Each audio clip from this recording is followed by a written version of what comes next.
Diciembre de 1943. En una pista polvorienta cerca de Calcuta, varios mecánicos de la Real Fuerza Aérea Británica observaron cómo una formación de Spitfire aterrizaba después de un viaje larguísimo desde Egipto. A simple vista seguían siendo Spitfire. La silueta era familiar. Las alas elípticas seguían allí, y el nombre todavía sonaba a la batalla de Inglaterra. Pero estos aviones no eran exactamente los mismos que habían defendido Londres. Eran Spitfire Mark VIII, y habían llegado a un teatro de guerra que casi nadie quería mirar: Birmania. Un lugar de selva, montañas, calor, humedad, pistas improvisadas y distancias enormes. Un frente donde los soldados británicos, indios, africanos, gurkhas y aliados luchaban en condiciones tan duras que terminaron llamándose a sí mismos el Ejército Olvidado. Y sobre ese ejército había una amenaza constante: los aviones japoneses. Durante mucho tiempo, los japoneses pudieron elegir cuándo mirar, cuándo atacar y cuándo desaparecer. Sus aviones de reconocimiento volaban alto, fotografiaban posiciones aliadas y regresaban antes de que los cazas británicos pudieran alcanzarlos. Sus cazas ligeros, especialmente el Nakajima Ki-43 Hayabusa, conocido por los aliados como Oscar, eran peligrosísimos si un piloto aceptaba pelear girando a baja altura. El viejo Hurricane había hecho lo que pudo. Había servido en África, en Europa y también en Asia.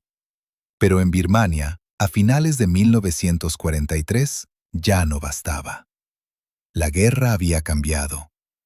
Los japoneses no siempre necesitaban ganar una batalla aérea. A veces solo necesitaban volar por encima de las líneas aliadas, tomar fotografías, señalar aeródromos, localizar depósitos y avisar a sus mandos de lo que estaba preparando el enemigo. Si los aliados querían avanzar, primero tenían que cegar esos ojos. Y para eso hacía falta un caza que pudiera subir rápido, respirar en el aire delgado y luchar por encima de los 7.000 metros. Ahí fue donde el Spitfire Mark VIII encontró su guerra. Su problema era evidente desde el principio. El Spitfire no había nacido para Birmania. Había sido diseñado para una guerra europea, con aeródromos relativamente cercanos, combates rápidos y distancias mucho más pequeñas. En el sudeste asiático, eso parecía una debilidad enorme. Los cazas estadounidenses, como el P-38 Lightning o el P-51 Mustang, podían volar mucho más lejos con depósitos externos. Eran mejores para entrar en profundidad, atacar aeródromos japoneses y cubrir distancias inmensas. El Spitfire no podía competir en eso. Su alcance seguía siendo limitado. Incluso con depósitos auxiliares, no era el avión ideal para cruzar media Birmania buscando blancos lejanos. Por eso algunos lo miraban con desconfianza. Un caza corto de piernas, enviado a un frente gigantesco, parecía casi una broma cruel. Pero esa crítica solo contaba una parte de la historia. Porque el Mark VIII no llegó a Birmania para ser el caza más lejano. Llegó para dominar el aire justo donde más importaba: sobre los aeródromos aliados, sobre las rutas de suministro, sobre las tropas cercadas y sobre las montañas donde el enemigo creía estar a salvo. La clave estaba en el motor. El Mark VIII usaba versiones del Rolls-Royce Merlin con sobrealimentador de 2 etapas y 2 velocidades. Dicho de forma sencilla, el motor podía comprimir mejor el aire a gran altura. Cuando otros motores empezaban a perder fuerza, el Merlin seguía entregando potencia. Eso cambiaba todo. A baja altura, un Oscar japonés podía ser una pesadilla. Era ligero, giraba de manera extraordinaria y en manos de un buen piloto podía meterse dentro del viraje de casi cualquier enemigo. Si un piloto aliado intentaba pelear a su manera, estaba jugando al juego japonés. Pero a gran altura la historia era distinta. El Oscar tenía un motor menos adecuado para el aire delgado. Su potencia caía de forma notable cuando subía demasiado. Además, su armamento era ligero y su estructura no estaba pensada para absorber mucho castigo. El Spitfire Mark VIII, en cambio, se volvía más peligroso cuanto más arriba se desarrollaba el combate. Podía superar los 650 kilómetros por hora en torno a los 7.600 metros. Podía subir con rapidez hasta más de 6.000 metros y seguir escalando cuando muchos rivales empezaban a quedarse sin energía. Su techo práctico rondaba los 13.000 metros en las mejores condiciones. Estas cifras no eran solo números en una tabla. En combate significaban libertad. Un piloto de Mark 8 podía decidir entrar desde arriba, atacar en picado, disparar y volver a subir. Podía evitar el combate cerrado a baja altura. Podía obligar al enemigo a mirar hacia el sol, perder energía y reaccionar tarde. Y sobre Birmania, esa era la diferencia entre sobrevivir y caer en la trampa. El armamento también ayudaba. El Mark 8 llevaba normalmente 2 cañones hispano de 20 milímetros y 4 ametralladoras Browning de 7,7 milímetros. Frente a cazas japoneses de construcción ligera, una ráfaga bien colocada podía ser devastadora. No hacía falta quedarse girando durante minutos. La doctrina correcta era atacar, romper el contacto y volver a tomar altura. No pelear como quería el enemigo, pelear como quería el Spitfire. Si te gustan estas historias de aviones que parecían estar en el lugar equivocado, pero terminaron cambiando una campaña entera, suscríbete al canal.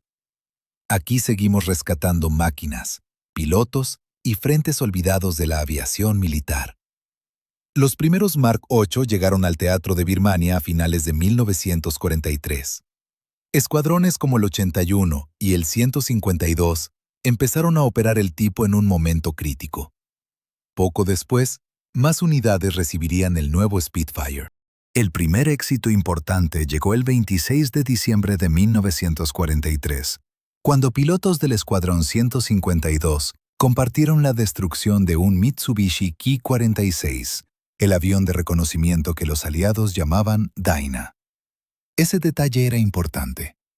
El Dyna no era un blanco fácil.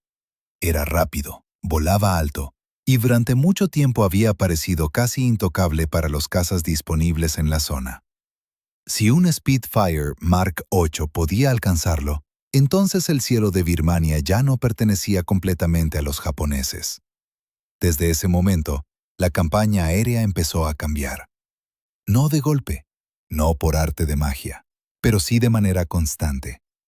Los pilotos japoneses pronto entendieron que el Spitfire era peligroso por encima de los 7.000 metros. Algunos informes japoneses reconocían que era extremadamente difícil destruirlo a gran altura.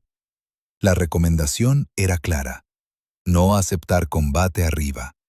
Había que atraerlo hacia abajo. Eso era una confesión. El enemigo estaba admitiendo que, en el aire alto, el Mark 8 tenía la ventaja. Los japoneses intentaron responder con tácticas de capas, formaciones colocadas a distintas alturas, pensadas para tentar a los Spitfire a picar sobre un grupo y quedar expuestos a otro. Era una forma inteligente de combatir contra un rival que dominaba la altura, pero también demostraba el problema japonés.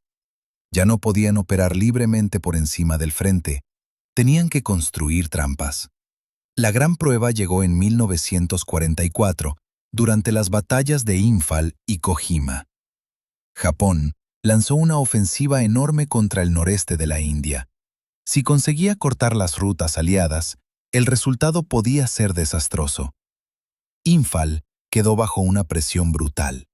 Las carreteras eran vulnerables, la selva, las montañas y el clima convertían cada movimiento en una lucha.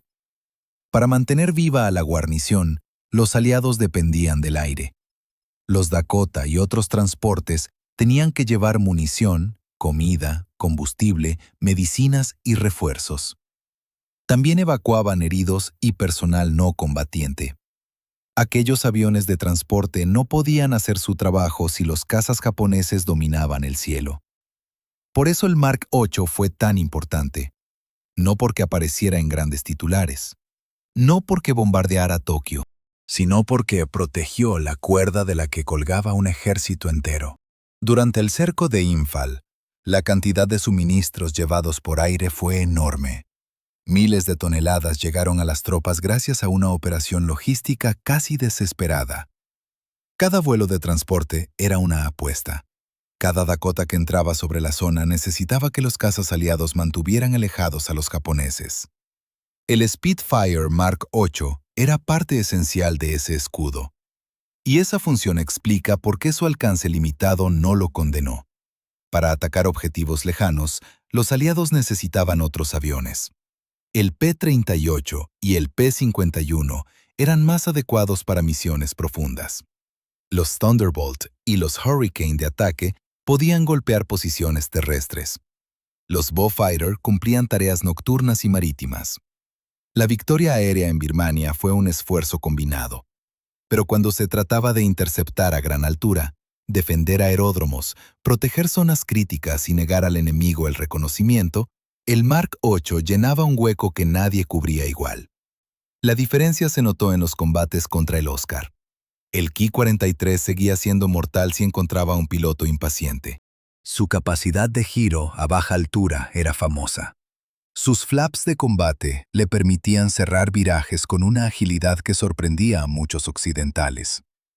Pero el Spitfire no tenía por qué seguirlo. Los pilotos entrenados correctamente aprendieron una regla sencilla: no entrar en una pelea de giros con los japoneses, atacar desde arriba, mantener velocidad, usar la potencia, subir de nuevo. El grupo de entrenamiento dirigido por Frank Carey, veterano de la Batalla de Inglaterra, ayudó a convertir esa idea en doctrina. Carey había sido uno de los grandes ases británicos y entendía perfectamente que un avión superior podía perder si el piloto aceptaba el combate equivocado. En Birmania, esa lección salvó vidas. Uno de los episodios más intensos ocurrió durante la Operación Thursday, la inserción aérea de los Chindits detrás de las líneas japonesas en marzo de 1944. Los Spitfire tuvieron que operar desde campos avanzados como Broadway, una pista improvisada en territorio peligroso.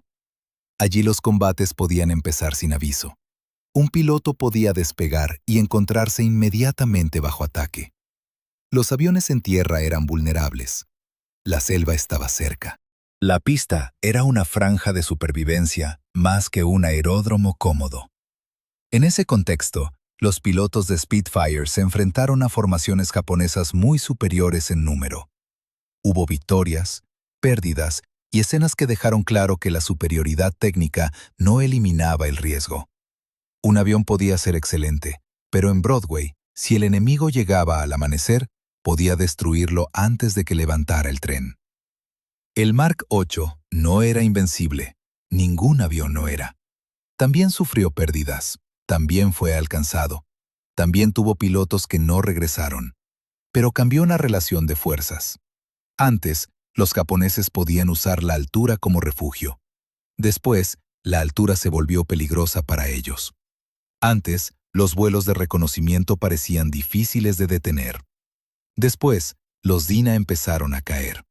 Antes, el Oscar podía tentar a los aliados a combates de giro. Después, muchos pilotos británicos e indios aprendieron a negarle esa ventaja. Japón intentó introducir cazas mejores. El Nakajima Ki-44 Shoki, llamado Toho por los aliados, era más rápido en trepada y estaba pensado para interceptar. Pero en Birmania apareció en cantidades reducidas y durante periodos limitados. El Nakajima Ki-84.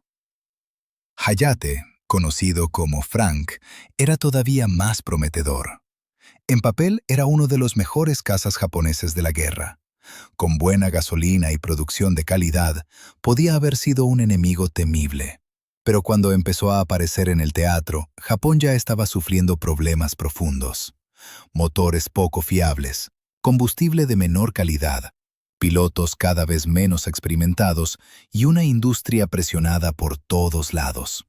El Frank llegó tarde, y llegó a una guerra aérea que ya se estaba inclinando claramente hacia los aliados. El 17 de junio de 1944 se produjo uno de los últimos grandes intentos japoneses de disputar el cielo sobre el frente de Imphal. Spitfire de varios escuadrones interceptaron formaciones de Oscar. Entre las bajas japonesas hubo pilotos experimentados. Después de ese tipo de combates, La capacidad japonesa para montar ofensivas aéreas importantes sobre la zona quedó muy debilitada. La caída no fue solo táctica, fue acumulativa. Cada piloto veterano perdido era casi imposible de reemplazar. Cada avión destruido exigía recursos que Japón ya no podía gastar con facilidad. Cada fracaso sobre Birmania dejaba más claro que el equilibrio del aire había cambiado. Y el Mark 8 estaba en el centro de ese cambio. Su contribución más limpia fue contra los aviones de reconocimiento Ki-46. A gran altura, esos aparatos habían sido una molestia constante. Volaban rápido, elegían su momento y permitían a los japoneses saber demasiado. Interceptarlos exigía paciencia, altura, cálculo y a veces modificaciones improvisadas. Hubo pilotos que aligeraron sus Spitfire quitando peso innecesario para ganar unos kilómetros por hora. Otros pulieron superficies o ajustaron detalles buscando una pequeña ventaja. Eso demuestra algo importante.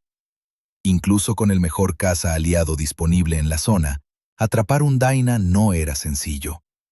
Pero ya era posible, y en guerra, pasar de imposible a posible cambia una campaña.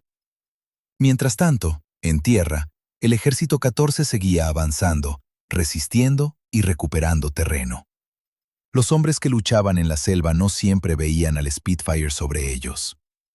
A veces solo escuchaban el sonido de motores a gran altura.